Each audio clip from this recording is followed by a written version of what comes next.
Test 2. You will hear a number of different recordings and you will have to answer questions on what you hear. There will be time for you to read the instructions and questions, and you will have a chance to check your work. All the recordings will be played once only.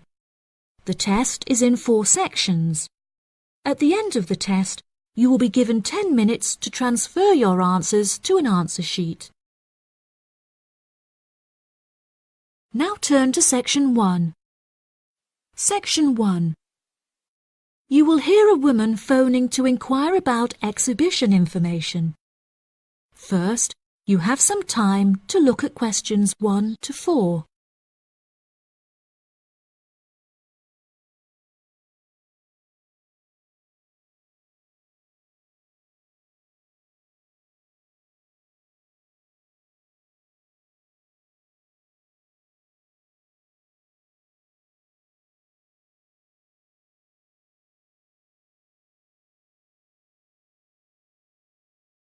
You will see that there is an example that has been done for you. On this occasion only, the conversation relating to this will be played first. Good morning. You're through to the events coordinator at the Birmingham City Council. How may I help you? Hello there. My husband and I are interested in purchasing tickets to the automobile exhibition, but I couldn't find many details about it on your website. And I was wondering whether you could provide me with some more information. Does it open in June? The purpose of calling is to purchase tickets, so purchasing has been written in the space. Now we shall begin. You should answer the questions as you listen, because you will not hear the recording a second time. Listen carefully and answer questions 1 to 4. Good morning. You're through to the events coordinator at the Birmingham City Council. How may I help you? Hello there.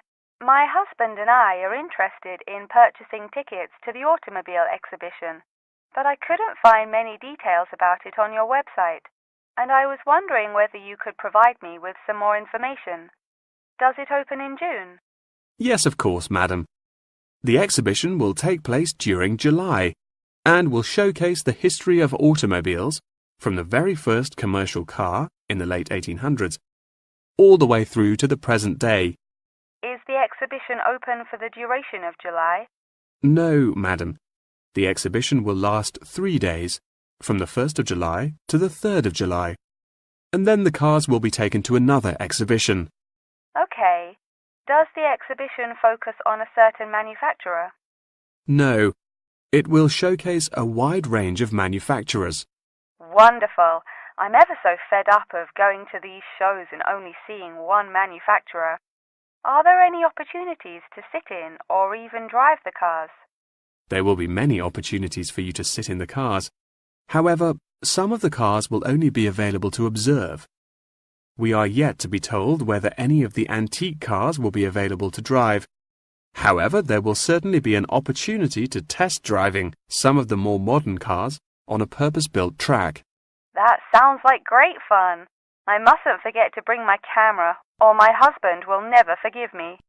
I'm afraid to say that cameras are actually strictly not allowed to bring into the exhibition. There will, however, be a section where a professional photographer will be available to take photos of you sitting in a car in period clothing. Well, that sounds like it could be fun, but I assume the photos won't be free. On the contrary, one free photograph is included within every ticket, but each photo after this will cost £5. Before you hear the rest of the conversation, you have some time to look at questions 5 to 10.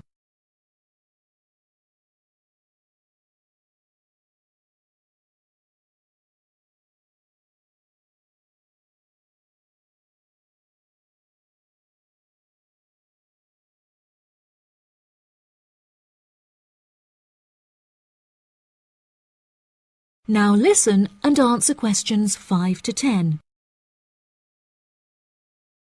That's a nice surprise. Not many things are free anymore. I've been asking around about the ticket prices, but I haven't yet had a definite answer. Is it correct that the tickets are £100, whether you buy them now or on arrival? I'm afraid not. If you buy the ticket in advance, the price is £110, but it's £165 on the door. Oh, goodness. I suppose I'd best pay for them now then. Is it possible to buy tickets from you now over the phone? Yes, of course, madam. I'll transfer you to the box office manager, Mark Edgeworth. That's EDGEWORTH.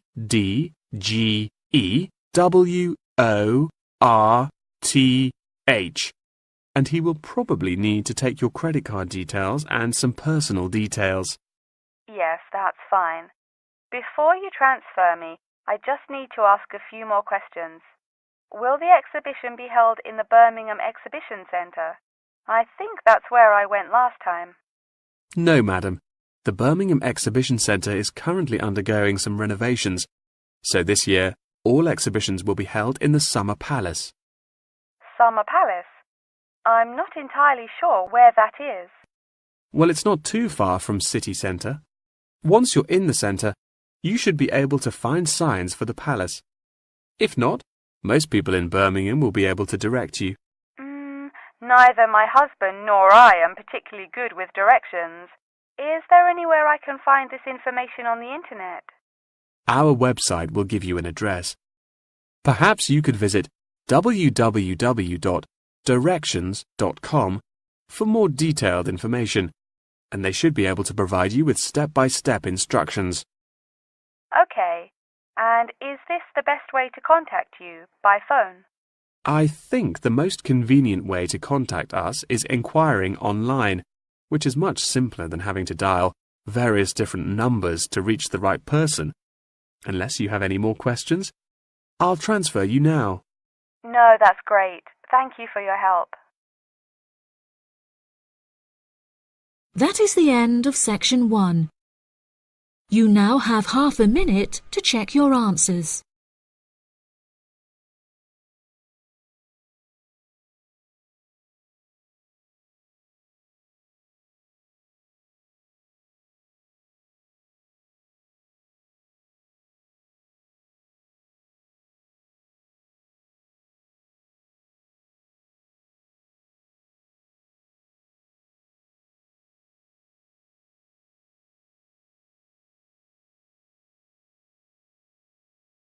Now turn to section 2.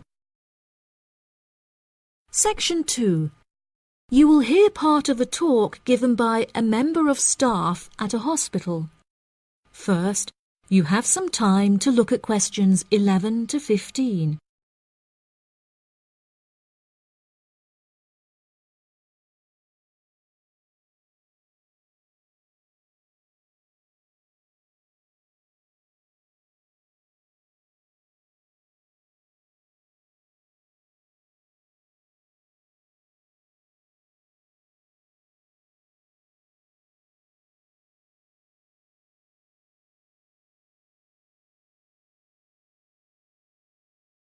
Now listen carefully and answer questions 11 to 15. Hello, and welcome to the homepage for the Healthy Hearing Medical Clinic and Surgery, where we'd like to share a little more information about the services we provide and more. Our hospital is one of the leading specialised hospitals in the United Kingdom, attracting the very best healthcare professionals from around the globe. Not only are we a leading medical practice, but we are also the only hospital in the United Kingdom dedicated entirely to the treatment of and research into the curing of hearing loss. Our facilities and staff here are renowned across Europe, attracting thousands of patients a year. Our consultations can number anything up to 11,000 patients a year. However, we aim to treat around 5,000 patients a year so as to maintain and ensure the quality of our services. Our patients are guaranteed the highest standard of care, as well as the use of our first-class facilities.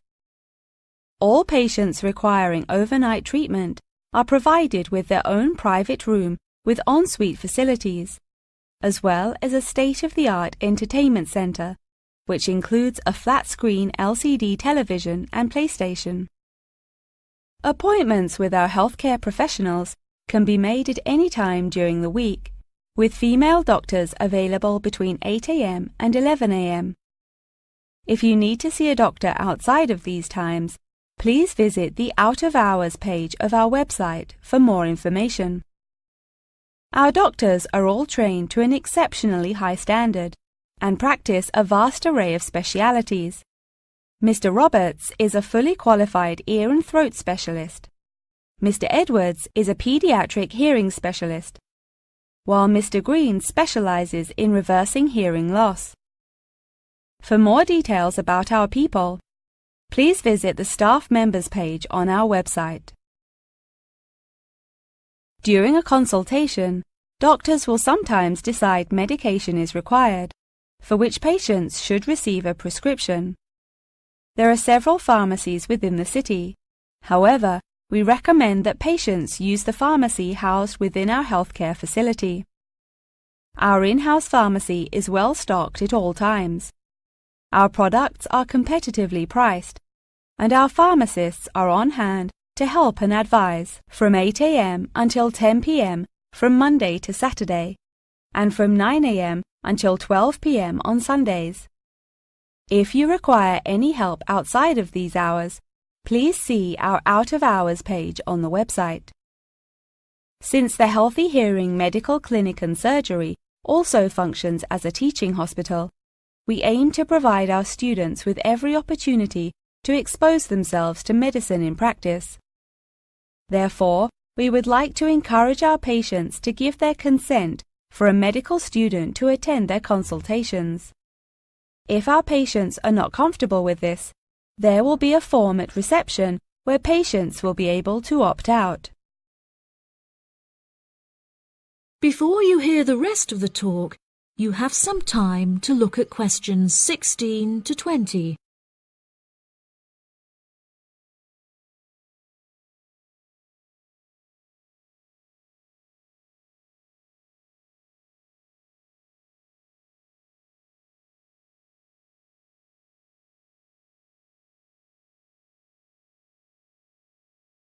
Now listen and answer questions 16 to 20. Now, please look at the map I've given you of the Healthy Hearing Medical Clinic and Surgery. For those not familiar with our practice, reception can be found through the main door at the end of the corridor. If your consultation is booked with Mr. Green, you need to go through the main door and turn right by the nurse's desk, and his office is at the end of the corridor on your left-hand side. If you need to alter any of your personal details, please visit our secretary at the Office for Medical Records, which you will find next to the therapy room. If you're awaiting surgery, please first check in with reception before taking the first door on the right after you enter the clinic.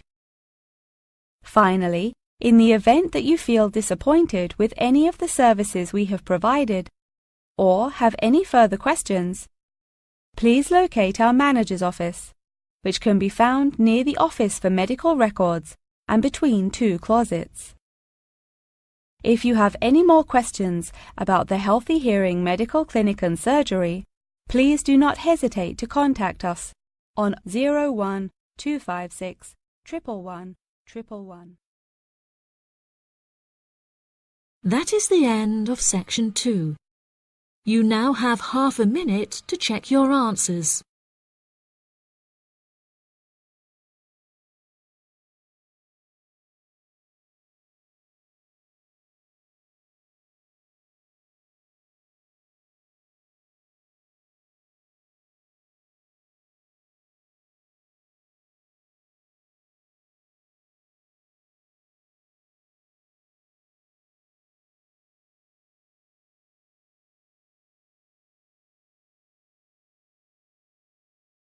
Now turn to section 3.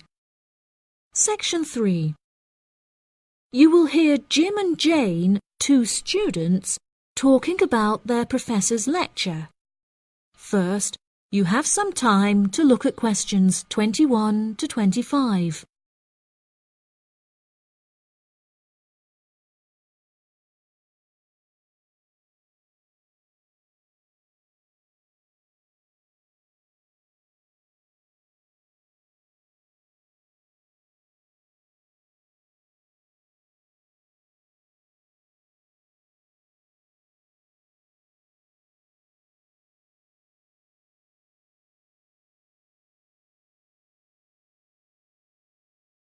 Now listen carefully and answer questions 21 to 25.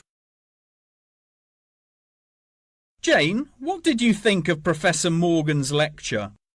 I don't know about you, but I find it incredibly difficult to believe that light influences the environment as much as he says.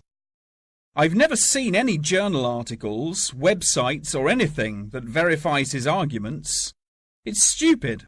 On the contrary, I've seen a great deal of research supporting his argument from a wide range of renowned scientists. Have you looked at the recommended textbook listed on the course outline given to us at the beginning of the semester? All the information is in there. Perhaps you've just been looking in the wrong places. I never look at the course outlines. I have so many loose sheets of paper I tend to lose anything I'm given by the end of the day. What's the textbook they recommend? And where can I get it from? I should probably go buy it soon. I'm already behind in the course. Yeah, you definitely should buy it. And our grades are more important this year. It's called The Influence of Light on the Environment. You should be able to find it in the bookshop on campus. If not, they'll order it within 2 weeks. In the meantime, you should read up on Ken Simpson's work. He argues that in order to protect natural habitats, governments should endeavour to turn off lights in cities at night. Well, that's controversial. I doubt any government would be willing to do that any time soon. I imagine roads would become quite dangerous without street lighting. For this issue, Dave Kepler suggests they could just replace the existing lights with more environmentally friendly bulbs. They could even install solar-powered lights. That way, roads will be more eco-friendly while maintaining safety. Although I guess they wouldn't be particularly effective in colder countries, especially during the winter. That's quite a good idea, actually. The price of solar power is supposed to be on par with electricity within the next few decades, and it was on the news this morning. I've also heard that, according to Sharon Gray, in countries with more sunlight, insect-eating animals tend to be smaller in size. Since there are fewer insects, and the remaining insects produced a smaller number of eggs. Yeah, I think I read somewhere that sunlight also has a negative effect on the quality of water, but I'm not sure I believe it. In many hot countries, particularly developing countries, there is a lot of water pollution caused by factories rather than sunlight. Nevertheless, Maria Jackson says that in direct sunlight, the surface of the water becomes more translucent.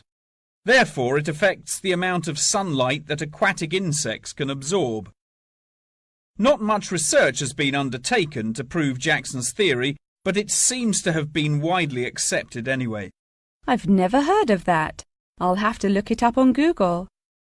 The only other theory I've studied is Barbara Swallow's study on how declined insect population adversely affects the frog population. Not that I'm complaining. I hate insects, especially spiders. You have arachnophobia? I never would have guessed. Didn't your brother have a pet black widow spider? Yes, he did, and I hated it. It escaped from its cage once, and we never found it. I had nightmares for months. Before you hear the rest of the conversation, you have some time to look at questions 26 to 30.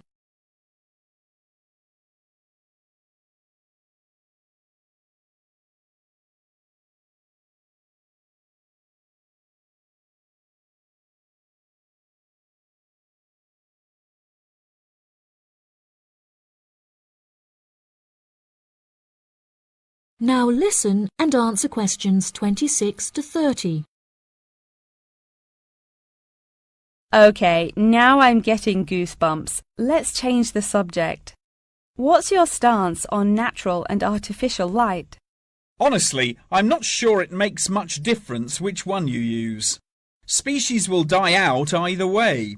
I think the real argument we should consider is global warming and protection or replacement of finite fuels.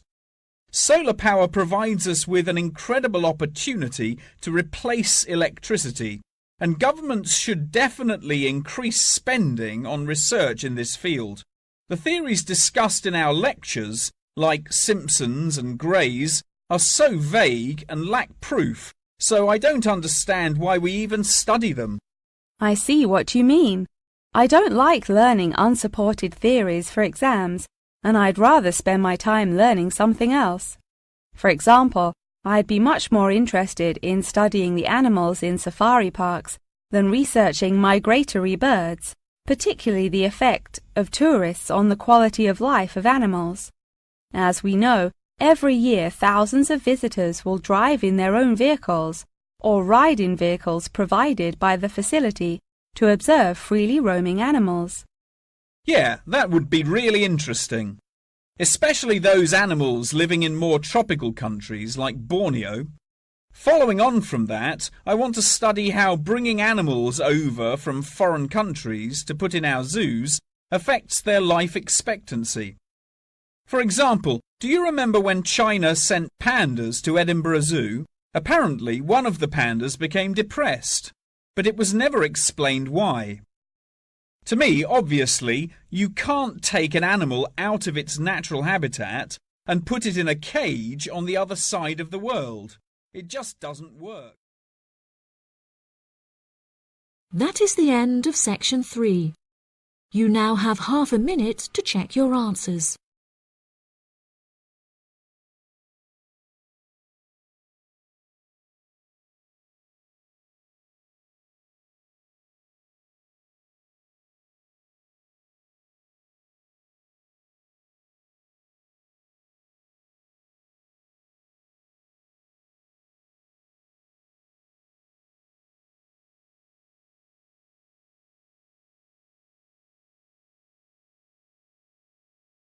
Now turn to section 4. Section 4. You will hear a talk on the history of football in Great Britain in the 19th century. First, you have some time to look at questions 31 to 40.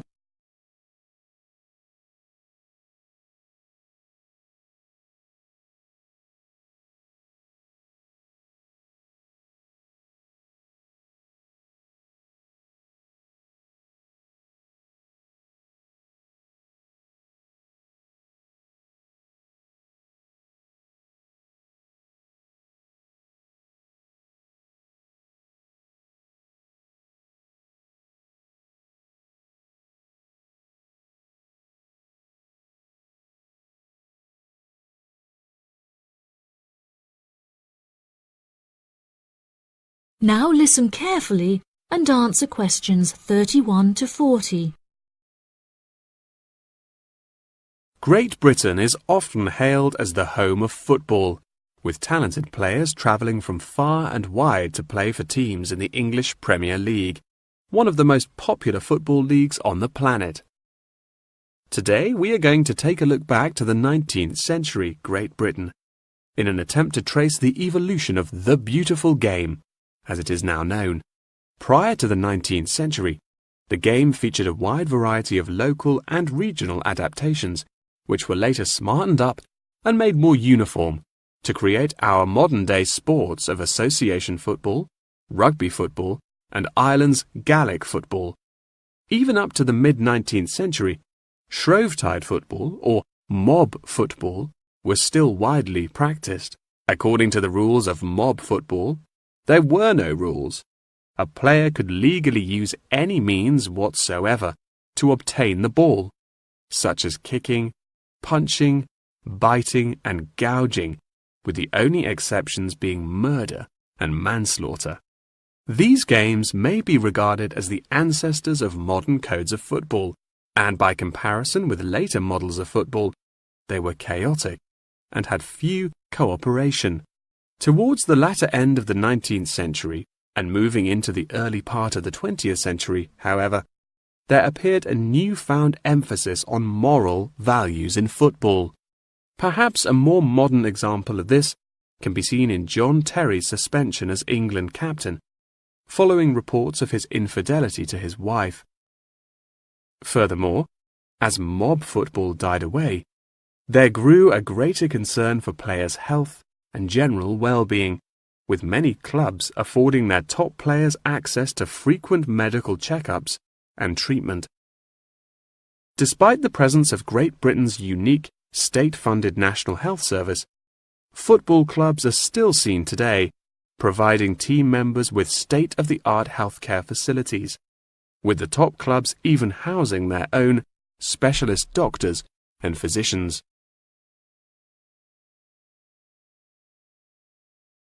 Today, football is a key feature of school children's day-to-day education, particularly for boys. With the help of football associations, all schools in the UK are boasting their own football teams.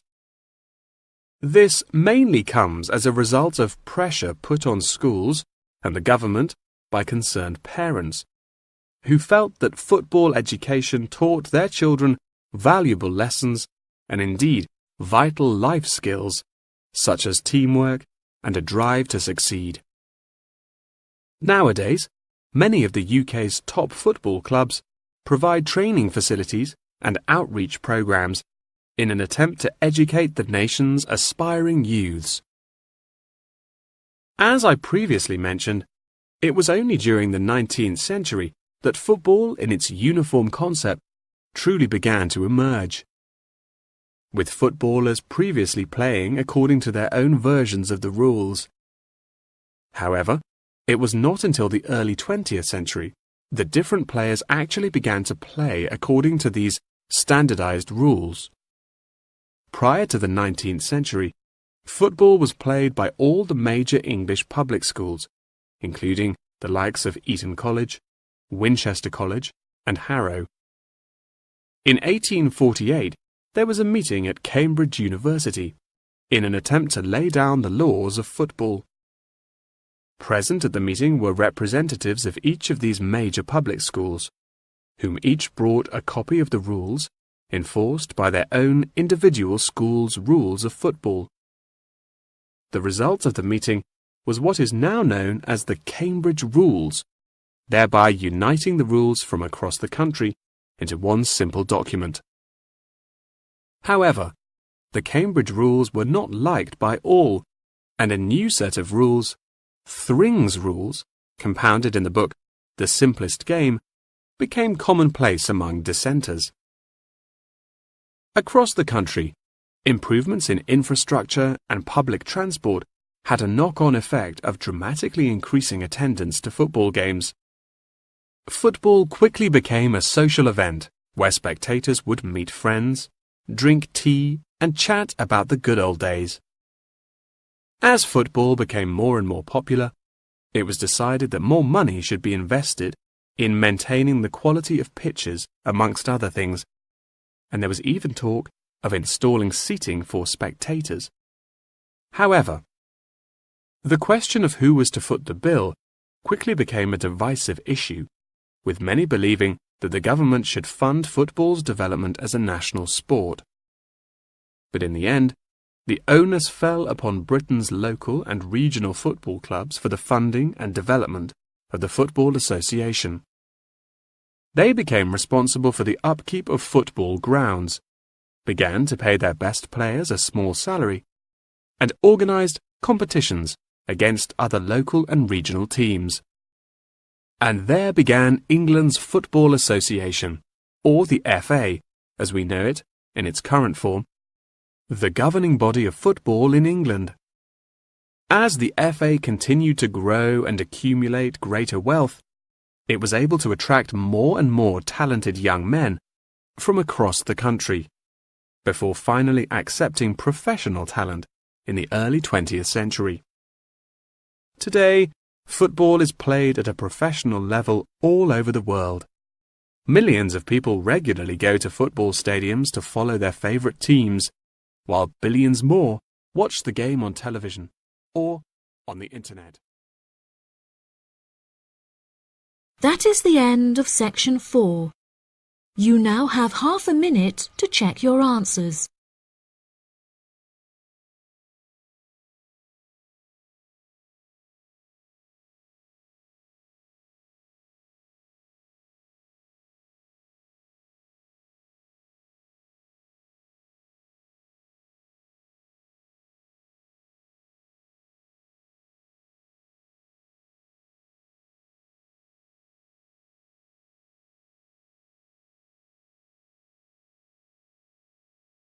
That is the end of the listening test.